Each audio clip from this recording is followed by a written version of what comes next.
Basic पासून advance English पर्यंतचं इंग्रजी आज मी तुम्हाला दाखवणार आहे की फक्त 5 मिनिटात तुम्ही कसं सुधारू शकता.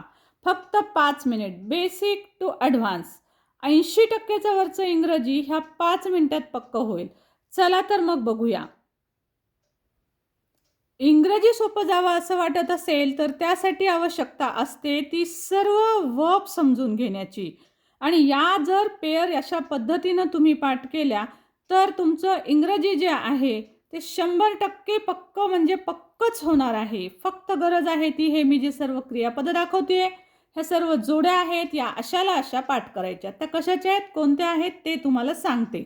सो या फक्त आज मी दाखवते ह्या एकाच व्हिडिओमध्ये 80% इंग्रजी तुमचं ॲटोमॅटिक सुधरेल. बघा सुरुवातीला पाहायचे आहेत आपल्याला टू बीचे हेल्पिंग वर्ब, त्यानंतर टू हॅवचे हेल्पिंग वर्ब आणि टू डूचे हेल्पिंग वर्ब.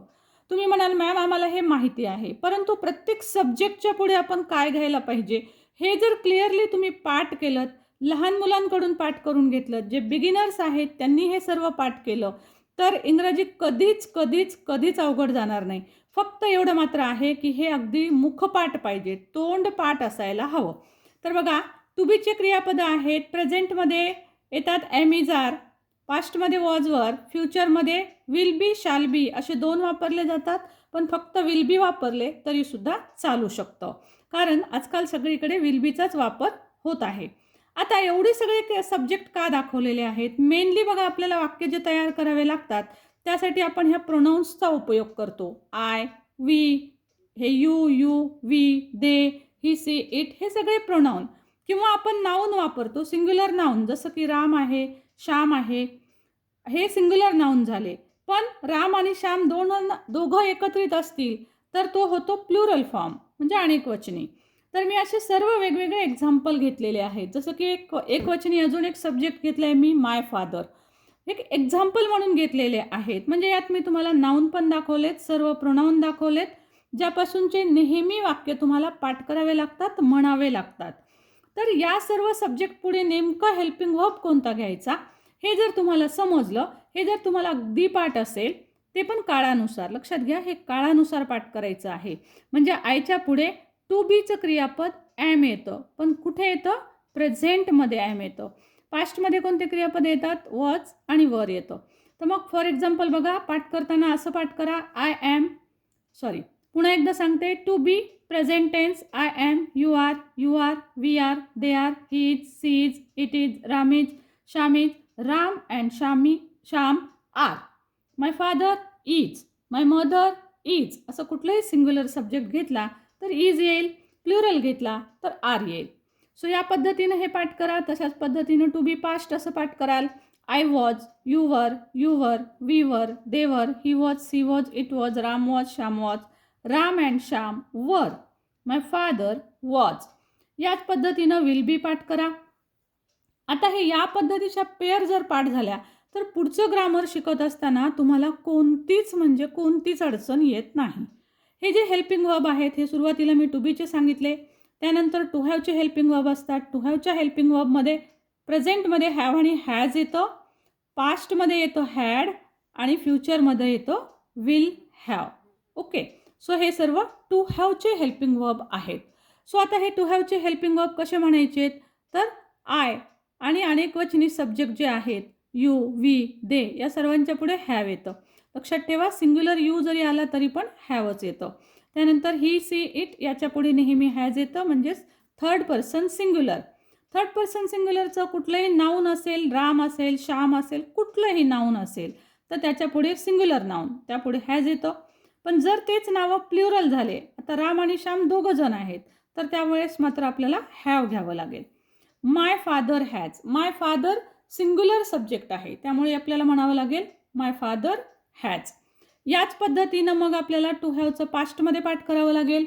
टू हॅवचं पास्टमध्ये क्रियापद येतं हॅड आणि लक्षात घ्या हे नेहमीच हॅडच येतं आहे ना. सो त्यामुळे आपल्याला सगळीकडे हॅड हाच सब्जेक्ट घ्यावा लागतो.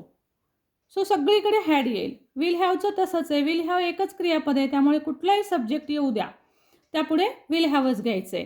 त्यानंतर प्रेझेंटमध्ये टू डूची रूपं, तर टू डूची रूपं याप्रमाणे घ्यायची आहेत.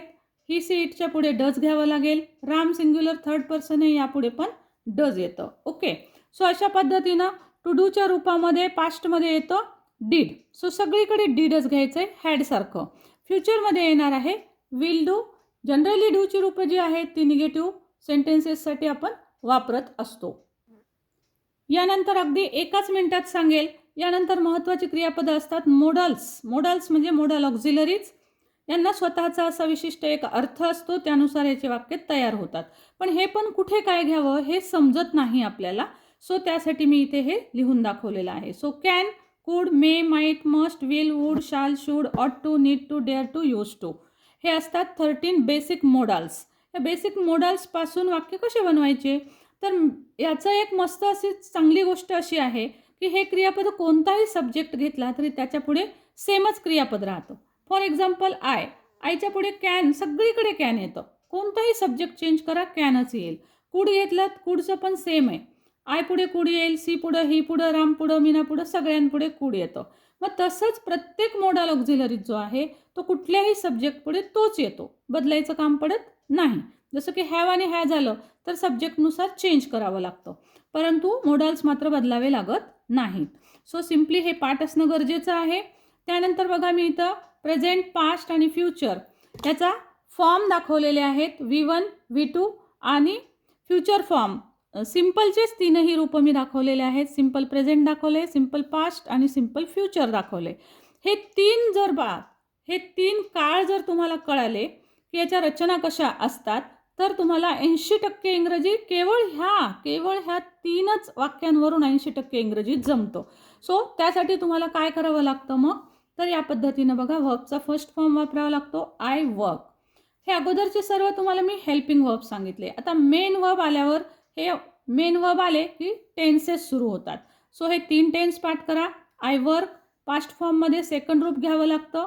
आय वर्क फ्युचरमध्ये फर्स्ट फॉर्म येतो, पण त्याच्या आधी आपल्याला विल घ्यावं लागतं. सो सर्व सब्जेक्टचे एक्झाम्पल मी इथं तुम्हाला दाखवलेले आहेत. या पद्धतीनं हे पान जर तुम्हाला पाठ असेल तर तुम्हाला 5 मिनिटात मी दाखवलेलं आहे, परंतु तुम्हाला हे पाठ करायला साधारणतः 50 मिनिटं खूप झाले. ओके. सो ह्या 50 मिनिटात तुमचं सगळं इंग्रजी सुधारू शकतं 80%. पण हे सगळं तोंडपाठ करा. व्हिडिओ आवडला असेल तर लाईक, शेअर, कमेंट करायला अजिबात विसरू नका. आणि नवीन असाल तर चॅनल जरूर सबस्क्राईब करून घ्या. Thank you so much for watching. Thank you.